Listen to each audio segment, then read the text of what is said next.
নমস্কার বাঙালি। আপনাদের অনেকের সাথেই এরকম হয় যে ডুয়াল ট্রিপ প্ল্যান করছেন কিন্তু হাতে ছুটি খুব কম। অ্যান্ড এরকম সিচুয়েশন চলে আসছে যে যেদিনকে আপনি সাউথ বেঙ্গল বা কলকাতার দিকে ব্যাক করছেন, তো সেই দিনকেই আপনাকে অফিস করতে হচ্ছে। তো এই রকম সিচুয়েশনে কোন ট্রেনকে ফলো করা যায়? আপনি মনে করুন বন্দে ভারতে অত টাকা খরচা করতে চাইছেন না, কিন্তু আপনি সকাল সকাল অন্তত পৌঁছে যাবেন, নেক্সট দিন আপনি অফিস করতে পারবেন, সেই রকম একটা ট্রেন চাইছেন।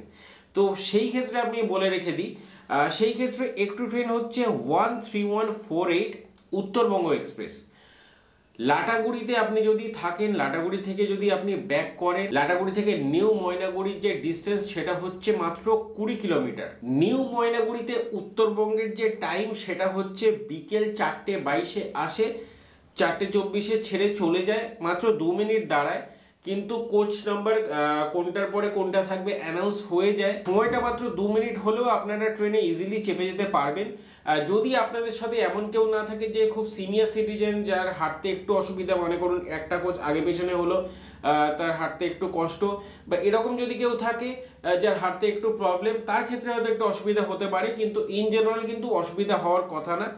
এই ট্রেনটি একটা জিনিস আমি বলে দিচ্ছি, এই ট্রেনটি সব থেকে যে প্লাস পয়েন্ট কেন বলছি, আপনি পরের দিন গিয়ে কেন আপনি পরের দিন কি আপনি পরের দিন কলকাতা বা সাউথ বেঙ্গলে পৌঁছে অফিস করতে পারবেন কেন বলছি, এই ট্রেনটি আপনাকে শিয়ালদা পৌঁছাবে সকাল 4:50, তার মধ্যে শিয়ালদা পৌঁছে দেবে, মানে সকাল 5টার আগে আপনি পৌঁছে যাচ্ছেন শিয়ালদা। সেখান থেকে আপনি যদি কলকাতাতেই আপনার বাড়ি হয় তাহলে ইজিলি আপনি আপনার বাড়িতে যেতে পারবেন, একটু হয়তো ফ্রেশ হলেন, রেস্ট নিলেন, তারপরে আপনি আপনার অফিসে যেতে পারবেন। এবং আপনার যদি সাউথ বেঙ্গলেও মনে করুন অন্য কোনো জায়গায় আপনি যেতে চান, তো সেটাও আপনি হচ্ছে গিয়ে মনে করুন শিয়ালদা থেকে বাস যায় হাওড়ায়, সেখান থেকে হাওড়া কানেক্ট হয়ে আপনি হাওড়া দিয়েও বেরিয়ে যেতে পারবেন, বা শিয়ালদা থেকে মনে করুন অনেক ট্রেন ছাড়ে আর কি, লোকাল ট্রেন, তো সেইগুলো আপনি অ্যাভেল করতে পারবেন।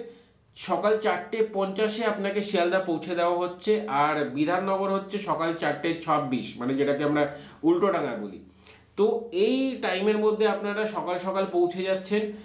একটা সমস্যা হয় যেটা আমি বরাবর দেখেছি, যে মনে করুন বিকেলবেলা, শুধু এটার জন্য বলছি না, মনে করুন কাঞ্চনকন্যা বলুন, দার্জিলিং মেল বলুন, অন্যান্য যে কোনো ট্রেন বলুন, বিকেলবেলা রাত্রিবেলা ট্রেন হলে আপনারা রিসর্ট থেকে তো চেক আউট করে যাচ্ছেন সকালবেলা, আপনারা সারাটা দিন কি করবেন, এই একটা কথা মানে বারবার উঠে আসে আর কি। দেখুন, মোস্ট অফ দ্য রিসর্টে যে চেক আউট টাইম থাকে সকাল 10টা থেকে 11টা, সো এই টাইমের মধ্যে আপনাকে চেক আউট করে ফেলতে হবে। কিন্তু একটা জিনিস আপনি করতে পারেন, যে আপনি রিসর্টে বলতে পারেন যে আমি লাঞ্চটা রিসর্ট থেকেই করে যাব। হ্যাঁ, আপনাকে চেক আউট করতেই হবে, কেননা নেক্সট দিন নেক্সট গেস্ট থাকবে, তার জন্য আপনাকে লাগেজ টাগেজ বের করে নিতে হবে। কিন্তু আপনি যদি লাঞ্চটা মনে করুন রিসর্ট থেকেই করেন, কথা বলে নেবেন, তাহলে সেই রিসর্টে আপনি ততক্ষণ থাকতে পারছেন আর কি। তো আপনি রুম হয়তো ছেড়ে দিলেন সকাল 10টা 11টা, কিন্তু মনে করুন যেটা লাঞ্চ টাইম 1টা 1:30 2টো, ওই টাইম অবধি আপনি ওখানেই রিসর্টেই কাটিয়ে দিলেন। সেখান থেকে লাঞ্চ করে আপনি বেরোলেন। লাটাগুড়ি থেকে ডিস্টেন্স হচ্ছে 20 কিলোমিটার। আপনি চাইলে, আপনার সাথে যদি লাগেজ থাকবে, আমি বলবো যে গাড়ি নেওয়া বেটার। আর যদি লাগেজ না থাকে, আপনি ব্যাকপ্যাকার হন, তো ইন দ্যাট কেস, বা খুব কম লাগেজ আর কি, আর আপনি বাসে হচ্ছে গিয়ে দাঁড়িয়ে ইজিলি ট্রাভেল করতে পারবেন লোকাল বাসে, তাহলে আমি বলবো যে বাস নিয়ে নিতে পারেন। বাস আপনাকে নামাবে ময়নাগুড়িতে, ময়নাগুড়ির থেকে হচ্ছে গিয়ে টোটো আপনি পেয়ে যাবেন। টোটো আপনাকে ময়নাগুড়ি থেকে নিউ ময়নাগুড়ি স্টেশনে নিয়ে যাবে, পার হেড 20 টাকা করে। আমি বলবো আপনার কাছে যদি লাগেজ থাকে, আপনি লাটাগুড়ি থেকেই একটা ডাইরেক্ট গাড়ি নিয়ে নিন, যেটা আপনাকে ডাইরেক্ট স্টেশনে গিয়ে নামাবে। আদারওয়াইজ আপনার বাজেট যদি কম থাকে, আমি যেরকম বললাম সেরকম ফলো করতে পারেন। 13148 উত্তরবঙ্গ এক্সপ্রেস A20 কেমন টাইম মেনটেন করে, চলুন লাস্ট 5 দিনের ডেটা দেখে নিই। হোয়ার ইজ মাই ট্রেন এই অ্যাপ থেকে পাওয়া ডেটা আপনাদের সাথে শেয়ার করে নিচ্ছি। আজকে হচ্ছে 14 তারিখ, আমি 13 তারিখ থেকে স্টার্ট করছি, মানে 13 তারিখ থেকে যে জার্নিটা স্টার্ট হচ্ছে ডে 1, আমি সেইটা হিসেবে ধরছি। মানে 13 তারিখে ট্রেন মানে ধরুন 14 তারিখে পৌঁছাবে, 12 তারিখে ট্রেন মানে 13 তারিখে পৌঁছাবে।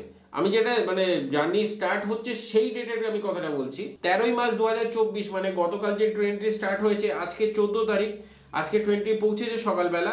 তো সকালবেলা হচ্ছে গিয়ে 4:50 পৌঁছানোর কথা, কিন্তু শিয়ালদায় পৌঁছেছে সকাল 4:41, মানে 9 মিনিট আগে টাইমের।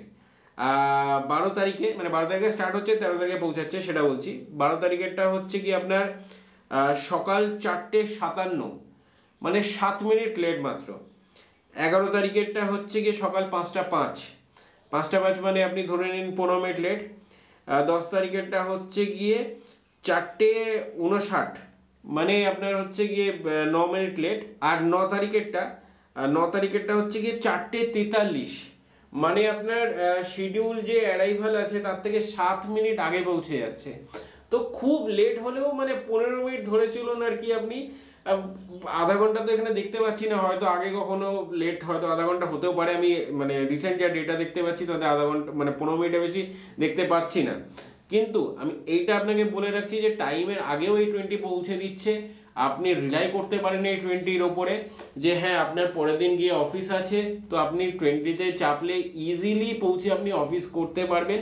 বা যদি আপনি আপনার বাড়ির দিকে পৌঁছেও অফিস করতে হবে আর কি, সেই রকম মনে করুন সাউথ বেঙ্গলের অন্য কোনো জায়গায় বাড়ি, যেখানে আপনাকে মানে শিয়ালদা থেকেই ট্রেন ধরে যেতে হবে, তো তাহলে আপনি সকাল সকাল পৌঁছে সকালের ট্রেনও আপনি ধরতে পারবেন, আর আপনি আপনার বাড়ির ওখানে পৌঁছে অফিসেও যেতে পারবেন, সেরকম সিচুয়েশন থাকছে এখানে। আপনি যদি কোচবিহারের দিকে থাকেন তাহলে নিউ কোচবিহার স্টেশন থেকেও এই 20-তে উঠতে পারবেন। তাদের ক্ষেত্রে ছুটি খুবই কম, পৌঁছে অফিস করতে হবে সেরকম সিচুয়েশনের জন্য এই 20 পারফেক্ট।